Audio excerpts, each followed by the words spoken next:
Hey everybody. So today we're going to go over chapter 4. Let me go ahead and share my screen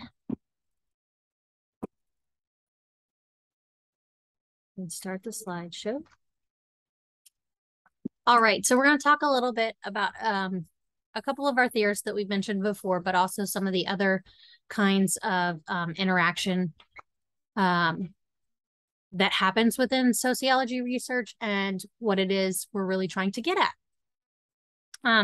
So obviously, because we're studying that relationship between society and an individual, we're going to study social interaction, because we want to see how individuals react with groups, how groups are formed, how groups interact with institutions, how people interact with institutions.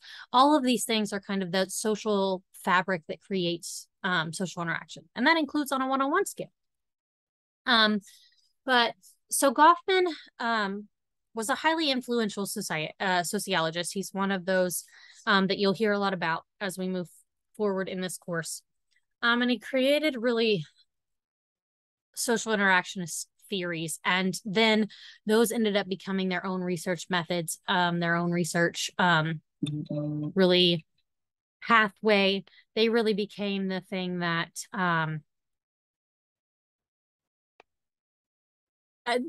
became a core subtopic in sociology research.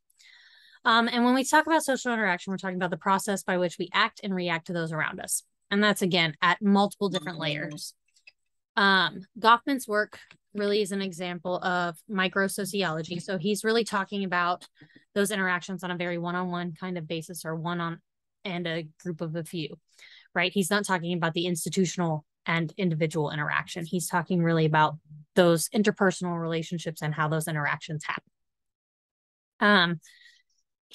When we talk about microsociology, we're talking about that, again, that behavior that's face-to-face interaction. So we're talking about, again, those more intimate interactions and or those more commonplace interactions where you're interacting with one or more persons on a very, sorry, I'm apparently a little tired, on a very cohesive level field. So when we talk about social interactionism, we're really talking about the process where individuals in the same physical setting glance at each other, quickly look away to indicate awareness of each other, but not intrusiveness. So we're talking about those inaction kind of interactions and those moments where we actually do have interaction. And all of those are like those inactions are really things that we are really going to see through body language. We're really going to see that disengagement. Like, hey, you know what? This person is very clearly giving me vibes that I don't want to interact with them. So I'm going to not interact and I'm going to shy away in this way. And so we're not only studying interaction, but we're studying essentially the interactions that don't happen and why they don't happen, and or what body language tells us we shouldn't interact in that way. Although social behavior is guided with somewhat extent by rules, norms, and shared expectations, individuals have agency, and that's important. But agency is, again, that ability to think, act, or make choices independently. But when we talk about social interaction, we talk about all the social pressures, and as we work through more of the material in the class, we're going to talk about all the ways in which the social world really navigates or teaches us through experience the way in which we should interact with other people. So by yes, we have agency, but really we as humans have a hard time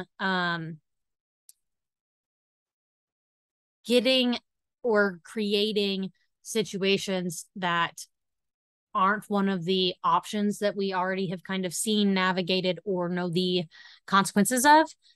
And so we're going to talk about how the social world limits and or prioritizes certain options when we have social interactions as we move forward. And we talk about social hierarchies, rules of engagement, like we talk about gender, we talk about race, we talk about all of those other categories that we kind of get labeled as, and how those socially have certain kinds of roles we need to play. Oh, sorry again. So a structure is the reoccurrent pattern, arrangement, and hierarchies that influence or limit the choices and opportunities. And so again, we're going to talk about social structure. We're going to talk about those hierarchies. And as we move forward, we're going to talk about how those limited kind of the options that we have or the ways we interact. So we study interaction because our ordinary routines give structure, and they it explains what we do and why we do it. But it also allows us to learn about how we shape reality, how we act creatively, how we show our agency, and we either give in to structure or push up against structure. But it also talks about how local or larger social structures, larger social institutions impact those options, opportunities, choices, right? And we're going to get into that more again as we move through the course. So our unfocused interaction are occurring among people who present in a particular setting but are not engaged in direct face-to-face communication, whereas our focused interactions are those face-to-face interactions that happen in a common activity or direct conversation.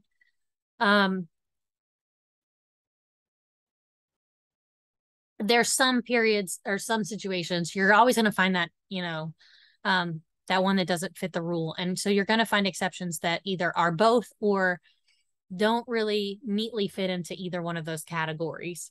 And that's what social interaction is focused on, is why these categories are there, these focused and unfocused interactions, and what they mean. An encounter is a meeting between two or more people in a face-to-face setting. Our daily lives are seen as a series of different encounters spread out across the course of a day.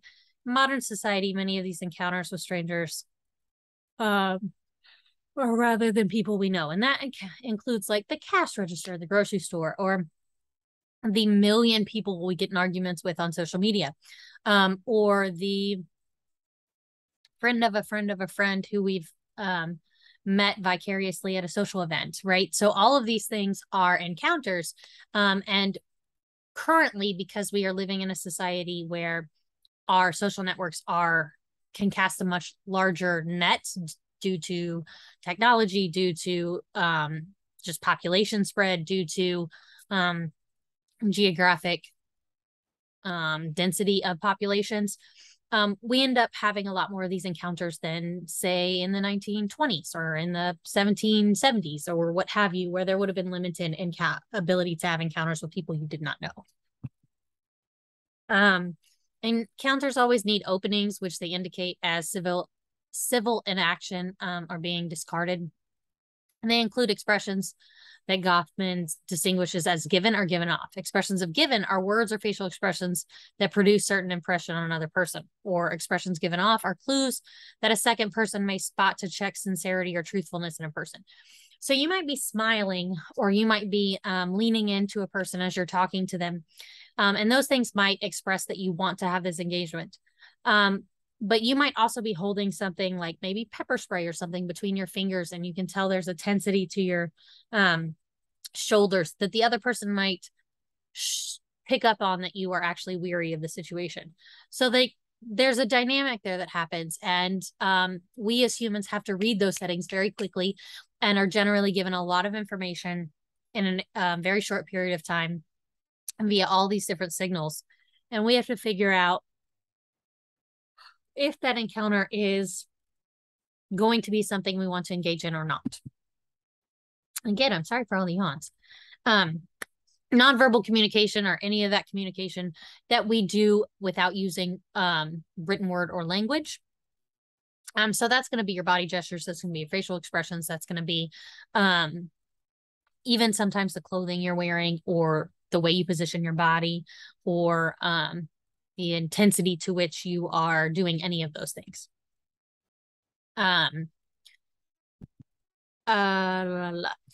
Facial expressions of emotion seem particularly innate. However, these things actually have contexts in which they may be appropriate, right? So this is kind of a terrible example over here in an image, but I can't take it off because it's not my slides. Internet users have taken up ways to convey emotion without seeing other people's face. They use text cues like capital letters, or we send emojis, or we send little memes, or we send like those little gifts or what have you. And those things are all going to be little expressions of whatever it is that's behind the text or behind whatever we're feeling that aren't actually our own personal body expressions. So a growing number of sociologists, and I will add anthropologists and primatologists, have also argued that non-humans may also have legitimate participations in social interactions. They argue that though projection, humans endow non-humans with human capacities and inherit them in ways that evoke human empathy, feelings of companionship, or intimacy. The most important development in the recent years is the human-computer interaction, particularly interaction with virtual personal assistants. So these are your, like the ones that your NPC characters on video games, your people you call that have replaced people in customer service lines that make you a crazy person sometimes, right? And make you want to pull your hair out. These are kind of those interactions. But also, we have interactions with our pets. We have interactions with the animals that know us regularly. We have animals. Two animals have interactions, and they meet a certain social standard. All right, so we're going to talk about social roles and status. The concept of social roles is a key part of Goffman's basic theories, the ones that, again, get pulled over and over and over again in sociology. And roles are socially defined expectations that a person in a given status or social position follows. And a status is really just a special honor or prestige that a particular group is accorded with by members of society. So a status is going to be something that displays distinct styles of life, patterns, and behaviors of that particular group membership. And it's a privilege, and it may be positive or negative, okay? A social position is a social identity that gives an individual in a given group or society. So your social positions are going to be things like your race, your gender, those things. They may be garnered by nature, those associated with gender roles, or more specific with occupational positions such as like your job title or what have you, or your educational attainment. Front regions are, okay, so we're going to talk a little bit about Goffman's idea of this front stage and backstage living. So when we're in any given situation, we're going to decide whether or not we're going to put on the best displays of ourselves, or we're going to allow ourselves to kind of relax and feel less social pressure, right? So when we're giving those on-stage performances, or we're performing in a social setting, say work, say any of those interactions that require us to be a certain way in order to keep a specific status, those are going to be your front stage, your on-stage performances.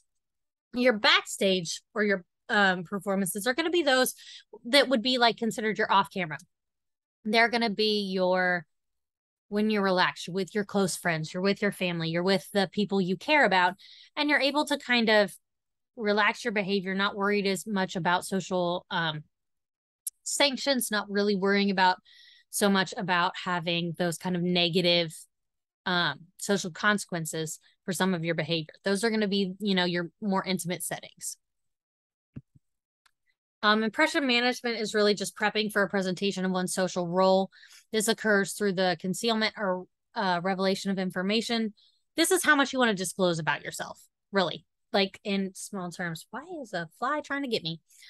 Seeking approval or respect, individuals want to save face at every turn. So this is really just trying to make sure that you are managing what other people are seeing in you, managing the image that you're creating for yourself. And a lot of us do this, especially in, when we're working in our front stage or on stage performances. When we're in that zone that we have to be at work, we're trying to present a certain way.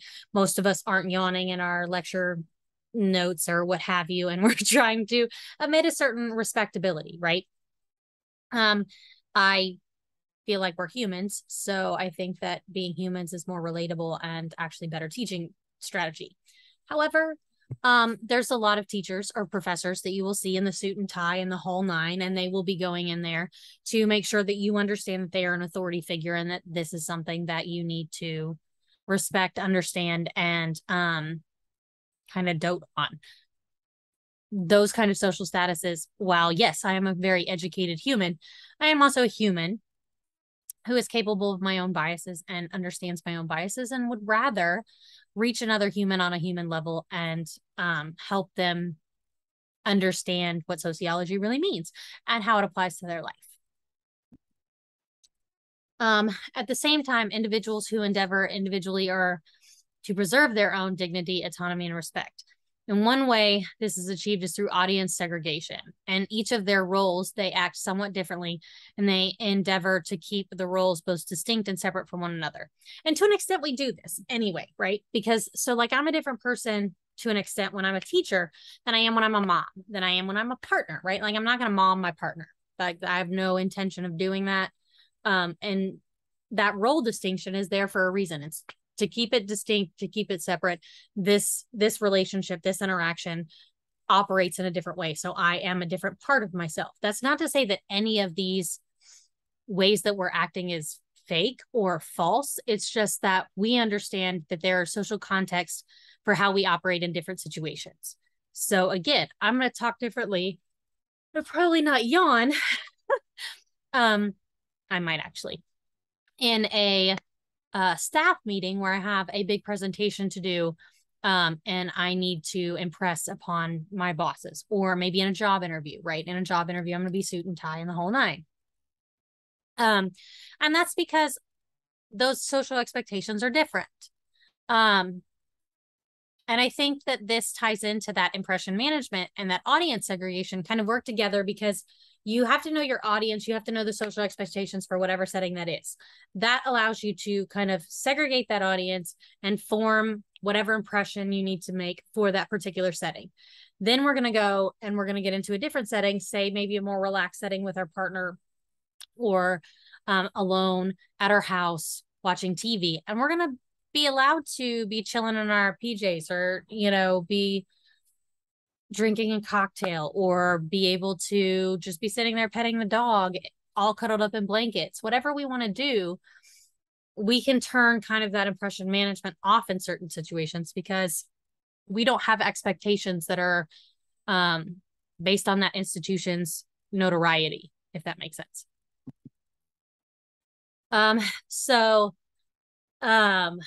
Ethnomethodology is really a study of how people make sense of what others say and do in the course of day-to-day social interactions. It's concerned with ethno-message, in which people sustain meaningful interchanges with one another.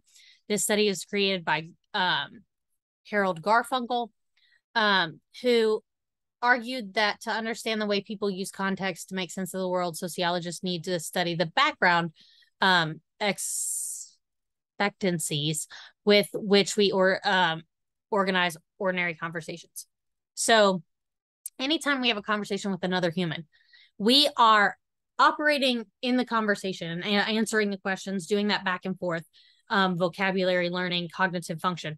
But in the back of our heads, we are also doing that sociological function, in that we are subconsciously noting whether we need to be, how we need to talk to somebody, whether or not we need to use certain kind of language, whether or not we need to explain things differently, whether or not we need to explain ourselves, whether or not we need to justify what we're saying. All of these things are in the back of our head and subconsciously like kind of are like check boxes when we're in any kind of social interaction, because we are already understand the rules of engagement essentially of that interaction, if that makes sense. So interactional vandalism is the deliberate subversion of a tactic of rules in a conversation. So internet trolls will pretend not to understand certain assumptions of a controversial world for the specific purpose of being disruptive. Another example of this would be less trolly and more like advocacy lane. Maybe there's a woman in a staff meeting who knows that the cultural norm within that office space is that women don't get to have as much of a voice, or that, say, their voice is not heard as much. And they intentionally make themselves louder, make themselves speak more often than they necessarily would have, in order to kind of create a dynamic that is different than the system was before, to create a workspace that is more conducive to everyone that sits around that table, right? So these are these are ways in which we disrupt or vandalize those interactions with intention in order to either disrupt some kind of social norm, whether that is a respectful, this is how we act on the internet so we don't make a fool of ourselves, or it's a, hey, this is a system that has intentionally made people feel neglected and or unheard, so we're going to make these voices have a space. Either one, you're essentially, for good or for bad, you are taking the norm and you are disrupting it intentionally. So a response cry is an involuntary exclamation an individual makes when, for example, they are taken by surprise. So these are those like, right, that deep inhale, or the like unintentional, very high-pitched squeal that you make when you come across something you very much did not expect and or surprised you. And humans make a number of these depending on whatever situation it is, whether it's fear, excitement, sadness, sorrow, grief. Grief can give you a response cry depending on if you just heard the news or depending on whether or not that was something that was expected. Trauma can cause a response cry. These things are unintended, involuntary noises, motions, physical reactions that humans display based on something that is out of routine, out of the normative. Personal space. So that physical space that individuals maintain between themselves and others. And you're going to have, Hall's going to talk about 4 different zones. However, all of these zones are going to be cultural, and they're all going to be understood in different ways depending on where you are in the world, where you are geographically, whether you're in a state with huggers or you're in a state where it's like, wait a minute, let's talk about this first, right? Like everybody's been in that social awkwardness space at some point in their life where they don't really know what the physical space expectations are, whether you have to shake a hand, whether you have to do a more intimate hug, whether, like, we all have to navigate these in everyday life. And culturally, when we end up going anywhere transnationally and try to interact and engage cross-culturally, we have to really understand that physical space is operating very differently in different cultures and different dynamics. But Hall really talks about 4 zones, and that's the intimate distance, which is family and lovers. These are people that you're going to be very intimate with, that are very, that have already, there's already a consistent consent given and a conversation that has led to topics of consent and normative surrounding what kind of touch is okay. There's personal distance, which is like your friends. And then there's social distance, which is more formal. Now, all of this, which I think would be very interesting. And then there's public distance, which is when you're performing essentially to an audience, or you're in a workplace, or you are a customer service representative, or you're the line checker, you're the person that works in a restaurant, or what have you. I think it would be interesting to see how disruptive these 4 zones got when it came to social or public health measures surrounding, say, COVID-19, and to see how all these different zones got reworked and or like they shifted, all of them kind of shifted and shimmied, and to see what Hall would have said about this, or what kind of research is being done using these 4 zones, and then kind of flipping them on their head as we have with specific kind of social consequences or societal breaks, such as something like infection or infectious disease. Eye contact is yet another aspect of social interaction that illustrates important norms or reveals and perpetrates power differentials. It also, what we also talk about, especially as we talk about social norms, we operate under an understanding that everybody has ability, that everybody lives in, that everybody is physically and mentally and developmentally at pace or at a specific kind of social normative. However, when it comes to eye contact, body language, interaction, and things of that nature, sociology really also studies those who are neurodivergent, those who have maybe social anxieties, those who have trouble with social interactions. And these particular categories, when we talk about social interaction theory, we really need to understand that a lot of what we're talking about in this book is talking about those in the normative. However, we also can talk about those in the that don't fall in the normative and figure out how they get placed in society, what kind of negative consequences there are for not falling into those normative categories, especially when it comes to things like eye contact or physical boundaries, personal space boundaries, things of that nature. Study shows that we tend to rate a person who makes eye contact as more likable, pleasant, intelligent, credible, and dominant than a person who inhibits less or no eye contact. So again, reverting that back to what I was just talking about, how would the lack of being able to create or continue eye contact be considered maybe childish or considered maybe less than? And how would that then impact neurodivergent individuals who are just as maybe educationally competent or just as academically able, but that particular social dynamic is not one that is comfortable or even maybe possible for them? How does that then socially put them into another category that makes them less credible? And is that something that we need to address as a society? Is that something that we are addressing as a society? And these are kind of the questions that sociologists ask on a regular basis. All interactuation is situational. It occurs in a particular place and has a particular duration of time. Time space is when and where events occur, and we analyze concepts of social interaction. Therefore, it is often useful to look at people's movements across time and space. So again, this is how we kind of figure out what is your on stage, what is your off stage, what and how you operate in different mechanisms and mannerisms, depending on essentially what it is you're doing. If we only look at you in one particular given time and space, and we only talk about one particular kind of people in one particular kind of interaction, then we're going to miss how those interactions differ from maybe how they interact with another setting or in another time or with other people.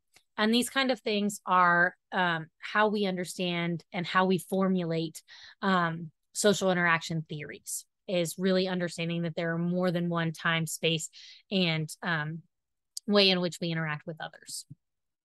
Regionalization is a division of social life into different regional settings or zones. An example of how modern house is regionalized into rooms, hallways, and floors. These spaces are not just physically separate, but the zones in time as well. With the rise of mobile technologies such as the smartphone, the organization of time and space has undergone a radical reorganization. And that's just because, so before, our social interaction happened during a specific time and space in where maybe places were open, where restaurants were open, where bars were open, if you were an adult, where theaters were open, where places of entertainment were open. These things created a specific pocket of time and space in which you could interact with the social world. Having technology come in and really reconfigure that, because you were having these international or cross-national conversations at all hours of the day at any point, allowed there to be time and space that socially there just wasn't at different periods in human history. And this has had radical and it's reconfigured essentially how we talk about social interaction in so many ways. Clock time is the time is measured by a clock in hours, minutes, seconds, as opposed to measuring it by the rising and the setting sun. And really understanding clock time and really how time zones are different and being able to map those really is one of the ways in which we started to really notice that technology was changing how we interacted. Because before, the rising and the setting sun essentially was that period of darkness really was a period of a lack of social interaction, and or those social interactions were really limited to those people you live with, those close, intimate relationships. Whereas, again, technology and just clocks in general have reconfigured that so that we understand that time zones are different, and the rising and the setting of sun may be different in different parts of the world, but there are still times in which we can communicate and ways in which we can communicate via technology. Compulsion of proximity, or people's need to interact with others in their presence. And this is a very interesting concept because we think and we feel like when we're in a setting or we're sitting in a particular room or we're around specific people, we should have to engage with them in some way. So think of this as if you're going through the grocery line. Do you talk to the person in the line behind you? Do you talk to the person ringing out your groceries if you are in a setting where there is a grocery teller? It is interesting because there's times and place and that allows for a richness of information, but it also is how we gauge essentially how people interact, right? So like we're going to have these random stranger conversations in person, and then we're going to have random stranger conversations online, and we're going to figure out essentially we're going to base those words and those interactions on the words and interactions that we have seen face to face emotion behind. So we're going to base how you text out something or words into human emotion based on our understanding of how those would probably be displayed if we were in person, or how they have previously been displayed if we were in person. And this can come, obviously, has had some issues.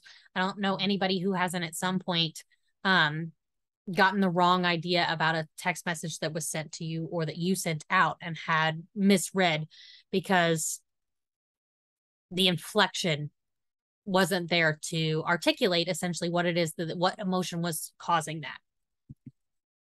Some researchers conclude that online communication seems to allow more room for misinterpretation, confusion, and abuse, and that's really what we were just talking about. Whereas internet enthusiasts argue that electronic communication makes identifying markers such as age, gender, and focuses attention on a content of message to the advantage of traditionally disadvantaged groups. So again, this is going to highlight that where some of those maybe neurodivergent individuals, or some of those with disabilities, or some of those where they couldn't necessarily articulate or physically represent a wide range of emotional regulation, or a wide range of body language, or fulfill the social norms of certain things, they're going to have the ability to text words and have those words take meaning on and take emotional weight on that they may not have been able to physically display in a particular setting. And so that has actually been a benefit for some individuals.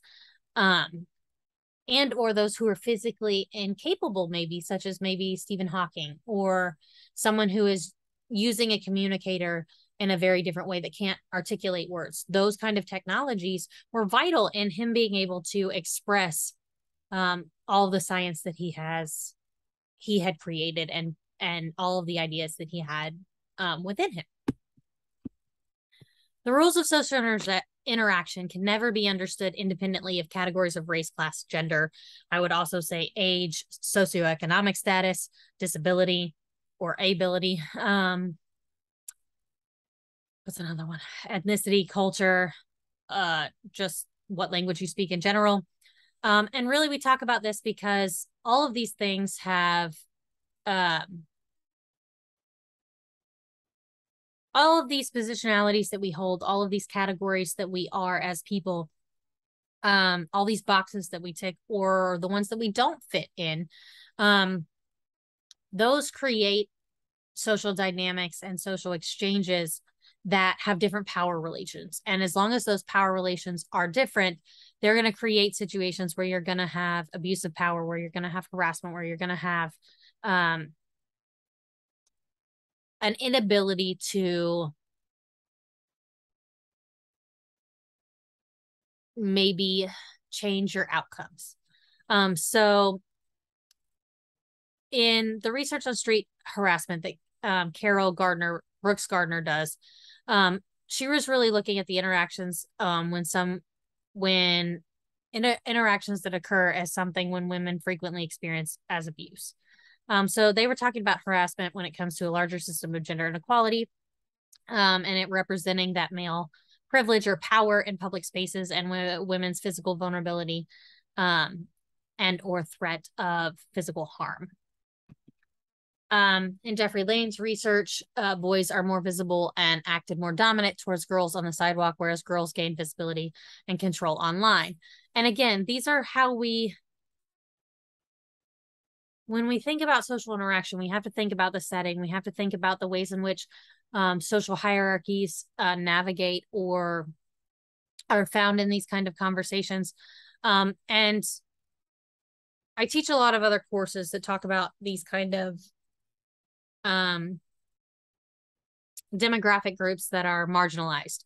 And when you have a demographic group that is marginalized, not only will there be language that it can be used as harmful against them, there's also language that is used within the community to empower and or reclaim and or communicate a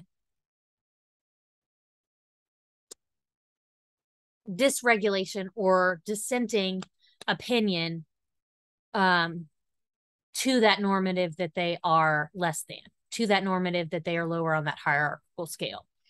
And social media is one of those tools in where, say maybe a woman wouldn't necessarily be able to say some of the things that she would want to say because of threat of physical violence, that they can say in a space where social media doesn't give the option to be in any kind of close physical proximity. And so on the flip side, it also gives those who are in power the ability to continue that power with other kinds of trolling, threats, what have you, that can trigger those same fears, those same thoughts of violence that happen in a broader social context. So they can cue into those and use them as power dynamics within conversations too. Social interactions were safer with social media, but traditionally gendered norms of interactions and roles also carry forward. And that's really what we were just talking about. In his research, Elijah Anderson showed the micro level interactions of many Black people and white people on city streets were linked to the macro level structure of racial stereotypes. And so really what that means is, so let's talk about an example. So when a white person is walking down the street, and you as a white person, if you are, can ask yourself this, and if you're a Black person, you can ask if this is, or like think about if this has happened to you. And you come across, say, a Black male. Do you cross the street and walk on the other side? Is that something that has been taught to you that Black men are inherently dangerous? And so thus you subconsciously go ahead and shift and create that distance between yourself and or try to create a non-interaction? Or have you, say, maybe played sports your entire life and or you are male and you're going to automatically go up to this guy and say hi or what have you, and maybe engage in some kind of sports conversation or what have you. So like there's a gendered element to this too. There's also a wide array of other things that come into this.